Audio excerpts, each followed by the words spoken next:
How we going, folks? Welcome back to the Nightmare Cabin, and welcome to part two of our Testament retrospective. I was going to do it in two parts, but I've decided whilst doing this, I'm going to do it in threes because I forget how long Testament's back catalogue is, basically, and I thought this is just going to go on and on.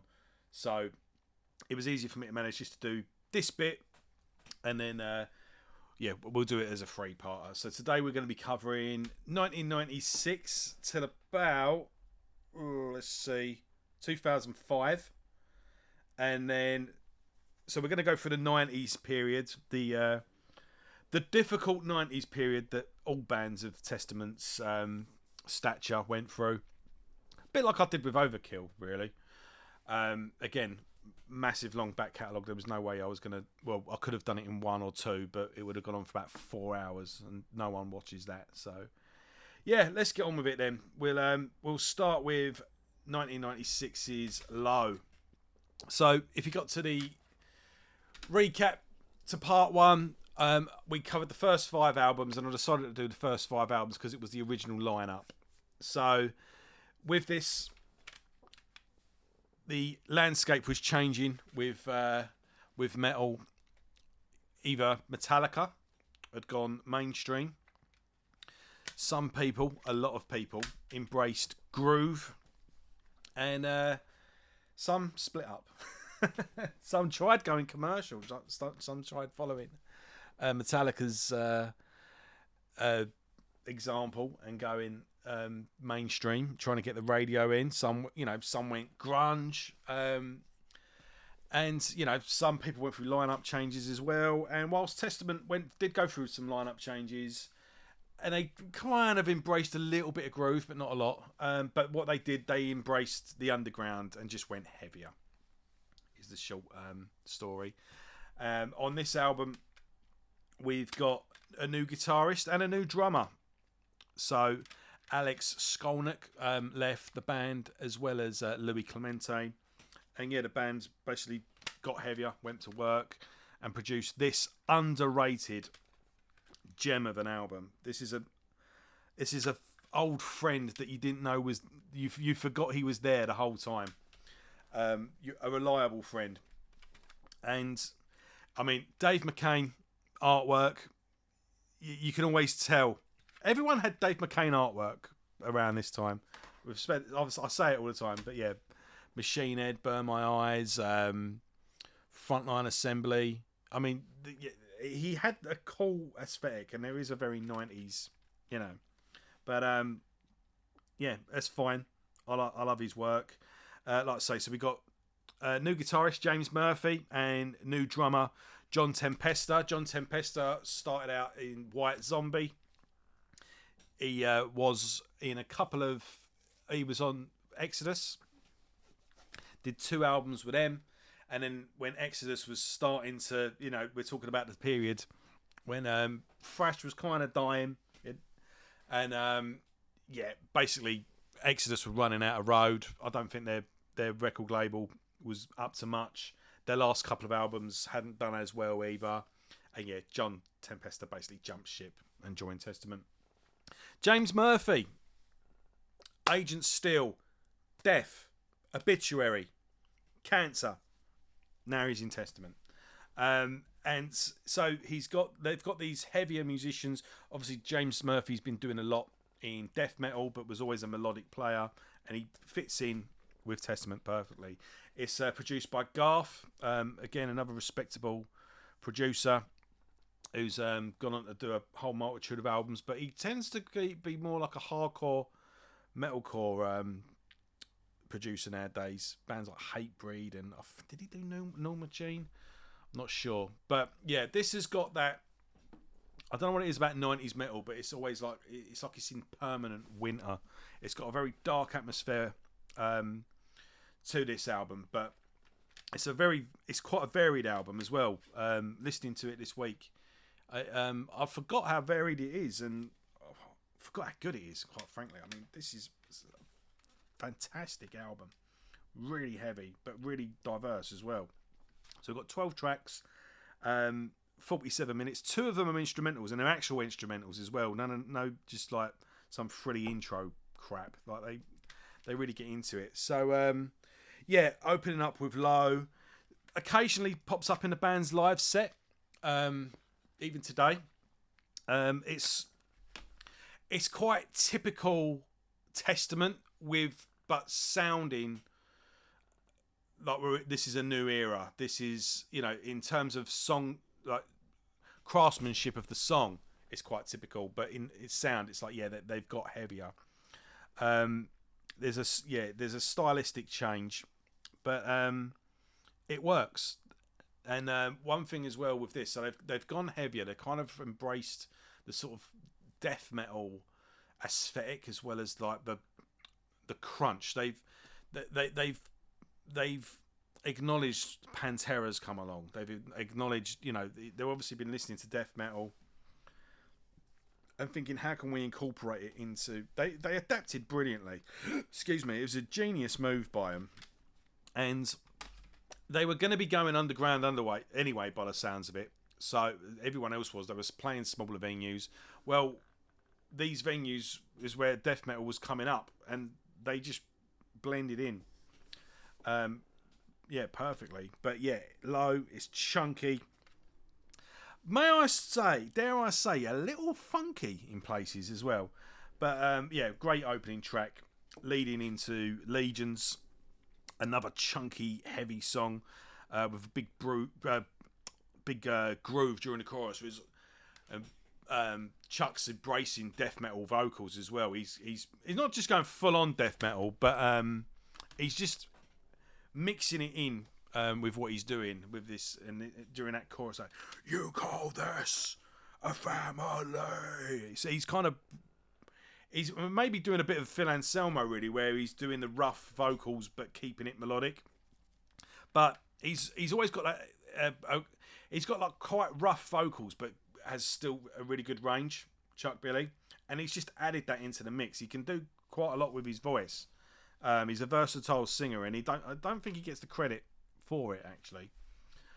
He's basically a perfect metal singer. But yeah, where are we? Hail Mary. Big opening riff on this one. Nice 90s groove on this one. But yeah, really heavy, really good, really catchy.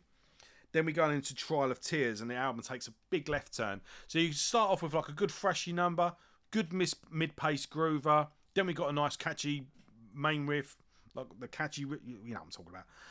It's kind of bouncy, kind of good. And then we go into what am I talking about? Trial of Tears, sorry. So we've got 3 songs. Nice, heavy, lots of groove, slightly slower. Then we got the main one with Hail Mary. Then we take a complete left turn on Trial of Tears. And it's really melodic, clean vocals. Not acoustic, but clean guitars. Very dark and atmospheric. Got a very like winter vibe. Another great chorus and an amazing solo from James Murphy. The guy is just James Murphy should be a lot richer than he is, basically. He's had health problems, which has stalled his career. It's well documented. He had a brain tumor at one point, and I don't know, kind of just, I suppose, just the stress of being in a band is something he can do without. As time's gone on, he's become more of a producer nowadays, and good luck to him. He did come out with the Living Monstrosity band recently, didn't he? They just did 2 gigs where they played Spiritual Healing in full, and then that developed into Left to Die, the guy from Exhumed, and now he's got Rick Ross on guitar and Terry Butler on bass, and they do Leprosy in full, and now they're doing Scream Bloody Gore. Well, that started out as Living Monstrosity with Terry Butler on bass and Jim Murphy on guitar, and they did Spiritual Healing in full. It was pretty cool. One of the rare streams I actually paid for and actually watched. I actually did a couple of those streams back in the day and then just never got around to watching them. So yeah, anyway, I digress. Where are we now? What did we talk about? We did Trial of Tears. Yeah, really cool song. Awesome. Next we've got Shades of War, which is a banger. Starts off kind of slow, but again, an awesome lead that just kind of rings. It goes into the thing and just rings out, like holds the note. Really atmospheric, and then builds up into a faster verse. There's that choir vocals in that as well. It's got like this effect. It kind of sounds like choir vocals, but it's got a bit of a not. It kind of reminds me a little bit of Fear Factory, if you know what I mean, in the terms of atmosphere. But it's not like got that techie, clinical sort of riffage of Fear Factory, but it's got that kind of the other side of Fear Factory, where it's the dark and atmospheric side of Fear Factory. It kind of reminds me a little bit of that, but maybe that has a little to do with the just the time, really. Dog Face Gods, another heavy track, really good. The heaviest song they've done up until this point. And Chuck just goes full death metal on this one. Bit of a sung chorus, but you know what I mean when you hear it. Urotsuki Doji. How many of you remember that film? Eh? The manga video. The first one was great, but none of the sequels made sense. I could never quite put the timeline together, because Urotsuki Doji 2, I think, was set during the first film, so it wasn't really a sequel. It was kind of like the missing parts, something like that. And then I watched 3, and it wasn't even in English, and I gave up. But the first Urotsuki Doji is really good. It's got a lot to answer for, though, what's come afterwards, but less said the better. Anyway, Urotsuki Doji, really good instrumental, very good bass. I saw them do this live actually a few years ago. It was like, wow, that came out of nowhere. Awesome album. Really, it's a perfect blend of all different styles, and shows that this band had a lot more in the tank than a lot of other bands at this time. So a bit of a transitional album, but I think it all works. And then unfortunately it didn't do a lot to help the bands. The band kind of went the same way the others did, and they did eventually disband. But before we get to that, we've got Live at the Fillmore. Is this CD was falling out? What have you got? So you got a live album from this tour and from this lineup, really. I think you've got James Murphy on guitar, but something's telling me there's a different drummer. John Detty on drums. That guy has been in all the big thrash metal bands, but he's never recorded an album with any of them. He might be on a live album, but yeah, the guy's been in Slayer. I can't remember who else, but yeah, John Detty's on drums. So yeah, John Tempesta on this one. He's now gone on. I think he's in the Cult now, but John Tempesta's another one. Is one of those who hasn't he drummed for. Really good live album. Really good set. Really good blend of everything so far. Good mix. Good chunk. About 4 songs off of Low on this. But you got The Preacher, Alone in the Dark, all the classics. New Order, Souls of Black, but kind of a little bit heavier. Like it kind of matches what's gone on with Low, and you get a couple of acoustic tracks at the end of this as well. So you get Return to Serenity, Legacy, and Trail of Tears. Awesome live album. If you are a Testament fan, you need this. Right, we're going to slightly divert now. Around this time, James Murphy puts out a solo album. Typical of most guitarists' solo albums, they either put out. It's mainly instrumental, and it is a bit widdly, but you've got 2 vocalists on this that split vocals on different tracks. A little known Devon Townsend and Chuck Billy. And it's a really good album anyway. And like I say, if you like instrumental metal, there is that. But if that doesn't really float your boat, the songs with vocals are worth the admission price alone. But there is a song on here which is kind of a ballad, a heavy ballad, sung by Chuck Billy, called Touching the Earth, which is a masterpiece and is one of the greatest metal songs ever recorded to tape. if you're a Testament fan, you need to get this album. And if you're a fan of James Murphy anyway, like look at the guy's CV up until this point: Obituary, Cause of Death, Spiritual Healing, Death, Cancer, the second album, can't remember what it's called at the moment now. You know, the one with the guy, the Grim Reaper warrior looking thing, and Testament. You know, he's a fucking talented bloke. Yeah, get it. If you've it's Devin Townsend's track's really good on it as well. You've got Dean Costello on drums. You got a whole host of musicians on this, but yeah, Dean Costello on drums, Bradley Russell on bass, and yeah, a couple of different vocals. Devin Townsend does 2 songs.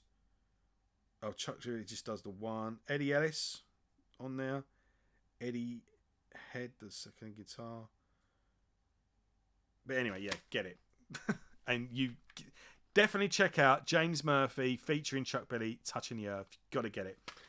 He also put out a second album in 1988, and it was during this period. It was after Demonic, but I might as well just tell you about it now. So same sort of thing, really. Not quite as good as this one, but just as good in other ways. But Touching the Earth is what wins it over for me. Dave McCain always did the artwork on this as well. Same sort of thing.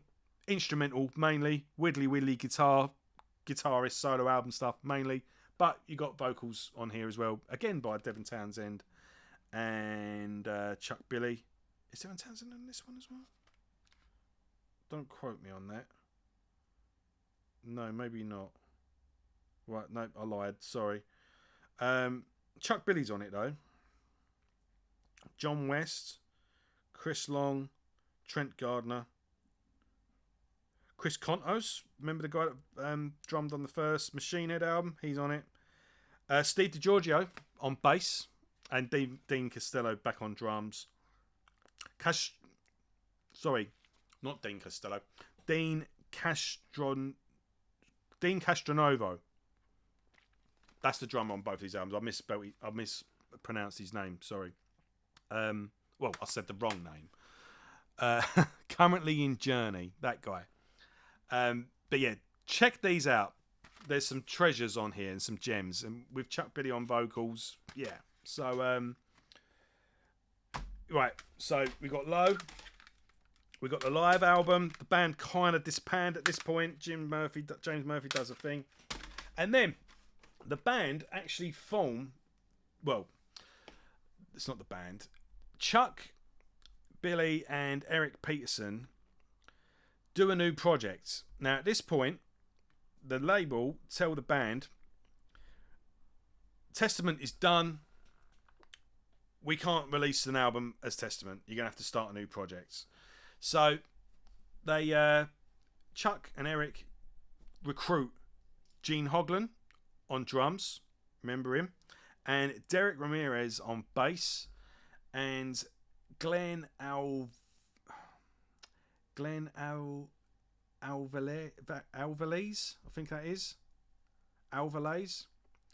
Now, he only plays on one track on this album, but he did end up doing a tour. And he played on Forbidden Evil, classic thrash metal band. Forbidden are a clash metal thrash. Fuck. Put your teeth back in, Joe. Forbidden are a classic thrash metal band, and Forbidden Evil is the classic debut. He played on that. And he also did the band called Tenet, the album Sovereign, featuring, again, Strapping Young Lad members and Steve Zetro Souza from Exodus. Yeah, he played on that as well. So, yeah, he does the tour, but doesn't do it. So the album's pretty much done as a 4-piece, but he does a solo on one of the tracks, but ends up doing a tour. And yeah, and they end up releasing Demonic. Now, this has come out with a couple of different artworks, and this is the best one, easily. Right, now this album always gets shit from people. And they're all divs, because this album's awesome. And yeah, this is where they basically go full death metal. And it is an anomaly, and it is it kind of sticks out like a sore thumb in the catalogue. It is the most different out of all of them. But it was meant to be a different project. So it starts out, you have to do a new project. We can't release an album under Testament. And then when they submitted the album, they went, "Well, we've got to release it under Testament. No one's going to buy anything else." Like the band, the label completely flip flopped on the band. So it's like, no, we have to release it as Testament. And it's like, you made us make this because we can't be Testament. Gets confusing. Now, I've heard someone say that this isn't true. I know someone who got this from the horse's mouth. Gene Hoglan told them that story. So ask Gene Hoglan yourself, or go speak to Howard from Acid Rain, because it was him that told me that, and he's mates with Gene. So yeah, that's the story I've been told, and I'm sticking with it. This was meant to be a different project. Now, with that being said, it ain't that different from Testament. It's just really, really heavy. The first 2 tracks are just, I mean, oh, nearly dropped it. The Burning Times, I mean, that just, when that kick, yeah, it's just punishing. And yeah, Chuck's just full death metal at this point. And that's for both, the first 2 songs basically are just punishing. Then you get the 3rd track, Jun Jun. Yeah, also really heavy, but that's when things tend to back off a little bit. But yeah, the first 2 tracks are just monstrous. But together though, as one, sounds a bit more familiar, but still heavier than most. Jane Doe has got really big grooves. This whole album's really consistent, and it's worth listening to. It's the band taking a certain element of their sounds and basically turning that element up to 10, basically, and just concentrating on it. They did, funnily enough though, James Murphy, it's self-produced, but it's including James Murphy. So although he wasn't in the band, he was working on this, but he was doing his solo stuff at the time as well. So I'm guessing this is when he sort of stepped into being a producer. Because this came out in 96. 96? Let me quickly look it up. Oh, Glenn as well, who plays on this album and then went on to do a tour. He did the Return to the Apocalyptic City EP as well. So yeah, all you've really got in terms of members is a new bass player and a new drummer, really. But something's telling me the bass player was involved. Yeah, the bass player, Derek Ramirez, did Dragon Lord, which is a future side project from Eric Peterson, a black metal project. But he was also in Legacy, believe it or not. In the early days, I'm guessing, before Steve joined the band. But what else has he done? He's cousins with Eric Peterson. Yeah, that's it. So, yeah, it's all really Gene Hoglan's the only new guy. But yeah, it was meant to be a new project. Ended up becoming a Testament album. And probably better for it, because if it was released under a different name, it just would have been, it would have just faded into obscurity. So around this time as well, so although James Murphy is involved production-wise, he would then put out his second solo album, and Chuck Billy also finishes on that, features on that. Monstrous, heavy album, get it. This was only released a couple of years ago, but I'm bringing it up now because it was on this tour. Testament live at Dynamo. There's a whole series of these now. I've got a Pantera one. I think I might have a... No, that's not... Yeah, have a look out. Whatever your favourite artist is, go to the record store and look in the metal section, and chances are you'll find, if they've ever played Dynamo, you'll find a Live at Dynamo live album. And yeah, I've not heard any bad recordings, but yeah, this is this lineup on the Demonic tour. I don't think Gene Hoglan drummed on this thing. I think he only actually did the album. Who drummed on this? Let's have a look. hasn't got a line up on here. But either way, yeah, this is really worth getting. And it's a short but sweet, no nonsense set list. Opening with Demonic Refusal, which is the opening track of Demonic. Low, then Over the Wall, Burnt Offerings, Into the Pit, New Order, Dogface Gods, again from Low, and then Disciples of the Watch.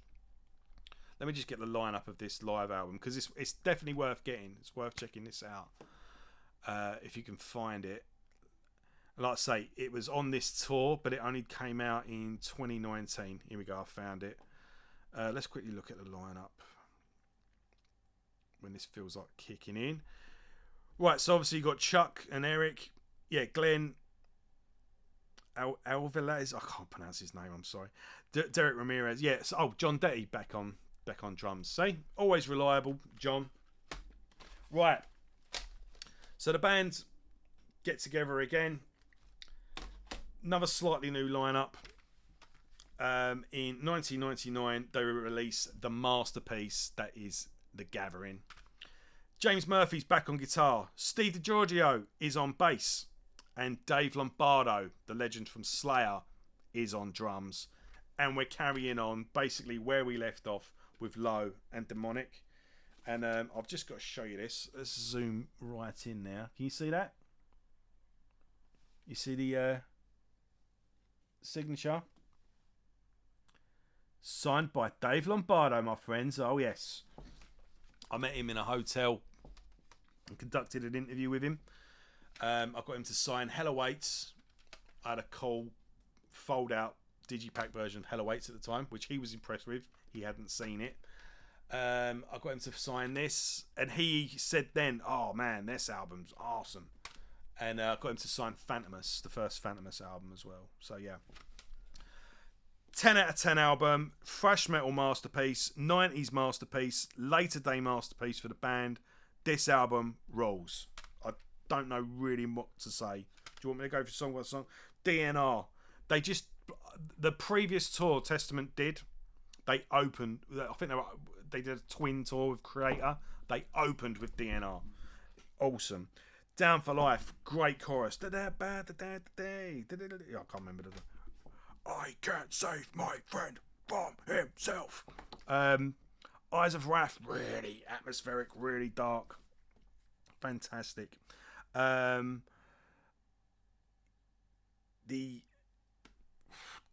was going to say Dogface Gods. Sewn Shut Eyes. Heavy as fuck. Awesome stuff. 3 Days of Darkness. Forgot about that one. Bloody hell. Funny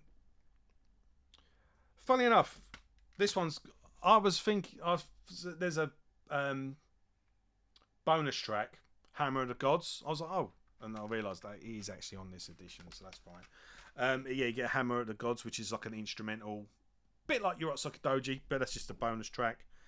But yeah, 3 Days of Darkness. What an epic song that is.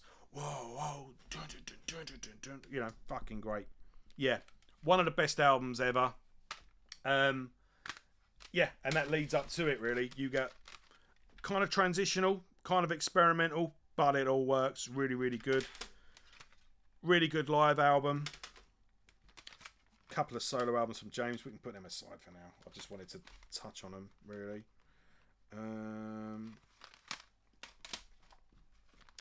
Underrated, misunderstood, heavy as fuck album where they just go balls to the wall, then bring it all back. Perfect balance.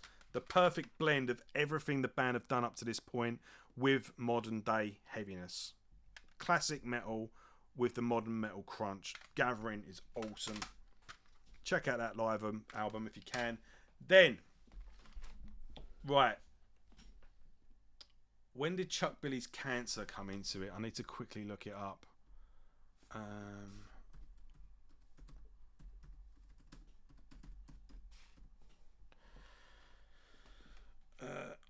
When was that? Because he took a bit of time off. Right, so that was in 2001. I can't quite remember if this next album came before,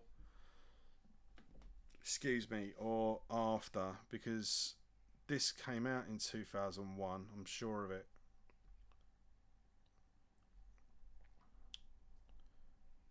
Right.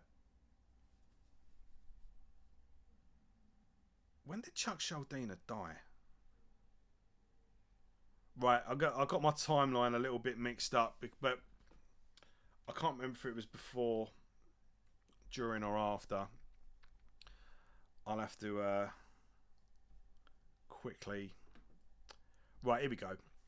In 2001, Billy was diagnosed with germ cell seminoma, a rare medical condition.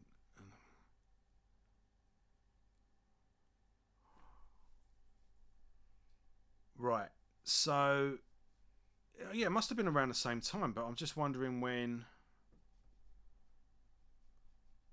this when it all rallies up with the album that I'm about to talk about.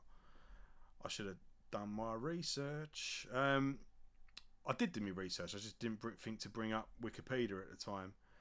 Right, here we go. I'm nearly there. Let's get this done properly. Right. Soon after the release. Right, here we go. Right, so soon after the release of The Gathering. Oh, Murphy was diagnosed with a brain tumour. Through various fundraisers, so James Murphy had a brain tumour. I told you about that earlier. Murphy was able to afford surgery and eventually made a full recovery, but was unable to recall anything of the recording of The Gathering. Billy was also diagnosed with germ cell seminoma, a rare form of cancer. Right, it's cancer. Right, so in August 2001, Billy organised the Thrash of the Titans benefit concert. Now, that concert is the reason all the bands we love today reformed. We had Violence, Death Angel kickstarted their career again off the back of that. Exodus kickstarted again off the back of that. Forbidden, not straight away, but more or less kicked off after that. Sadus, Heathen, Anthrax, SOD, Flotsam and Jetsam. And also Legacy, so the original lineup of Testament, Legacy, featuring Steve Souza on vocals, played a gig. Right, here we go. We're back to the beginning. Also in 2001, Testament released First Strike Still Deadly, a collection of re-recordings with modern studio technology of songs from the first two albums. And it featured Billy, Peterson, DiGiorgio, the return of Souza on vocals for 2 tracks, Alex Skolnick on guitar, and John Tempesta on drums. So yeah, that leads us to the next one. I knew I had got the timeline. I had to look it up, so sorry about that. What can I say? I shoot from the hip. What you see is what you get on this channel. It's not scripted. Yeah, so 2001 we get First Strike Still Deadly, and like you say, it's mainly the original members. John Tempesta's back on drums. Steve DiGiorgio's on bass, but Alex Skolnick comes back. And they re-record a collection of songs from the first 2 albums. And for the last 2 songs, Steve Souza comes back on vocals. Mainly, so he does Alone in the Dark and Reign of Terror. Now, if you go back to the first retrospective, I actually reviewed that demo. And Reign of Terror was the only song that wasn't re-recorded with Chuck, but it is re-recorded now, but with Steve. Now, people always, I have this all the time. I don't get why people get so bent out of shape over a band re-recording old songs. It doesn't supersede it. It doesn't replace it. It complements it. It's revisiting old material, probably with 20 years experience added, with better technology. If you don't like it, don't worry about it. I can't see what the difference is between that and a live album. And this is a really good recording. Like all the neckbeards on Metal Archives was slagging it off. It's really good. Like, and even if it's not, I don't know why people get so angry about re-recordings. I do not get it. This is really good. It's those songs re-recorded, a bit beefed up, harms no one, and it's really good hearing Steve singing Alone in the Dark again, and Reign of Terror is a great song. First Strike Still Deadly is really good. First Strike is Deadly was really good. Preacher's really it's good. It's good. It just sounds a bit heavier. Just sounds a bit crunchier. And you know, I think those earlier songs sound how they sound when they're recorded. Yeah, I really like it. So bollocks. So now the original lineup. Pretty much the original lineup or the classic lineup. The lineup of the first 5 albums as Testament reform, and they put together the Live in London DVD live album. Oh, look at that! I just found a set list. Where was this from? I think this is from the.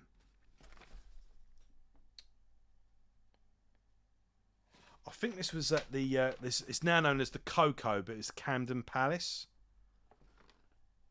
I'm pretty I think so. Yeah. I saw them a couple of times there. It's all blending into one. But yeah, anyway. Right, so 2005 at a sold out LA2. Or was it the Astoria? Sold out London audience, doesn't say the venue. I think it's the LA2. But yeah, this is the lineup of the first 5 albums.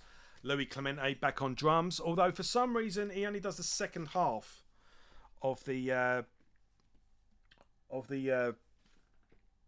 set. So the first 8 tracks is John Tempesta. And then Louis Clemente takes over and does the rest of the show. So it's literally, you got 2 drummers splitting the show. But yeah, the set list is basically the first 5 albums. But really, really good. There's no such thing as a bad live album from Testament. They're all good. So yeah, I'm going to leave it there for now. Let's just do a brief recap. And then we'll start part 3 soon with Formation of Damnation up to present day. Hopefully in time before you can all get recapped before going to watch them on tour, starting in a couple of weeks. And then we'll review the new album when it's come out. I've pre-ordered it. So, yeah. Nothing bad here. And like the 90s transitional period that every band goes through, Testament did it the best. Great, experimental, underrated album. Great live album. Underrated, balls to the wall, heavy as fuck album. Masterpiece. Worth checking out if you can get it, but don't go mad. Get Over Yourself, it's good. And that goes for all re-recording albums. And definitely treat yourself and get these, especially that one. Touching the Earth is... Testament should have that in their live set today.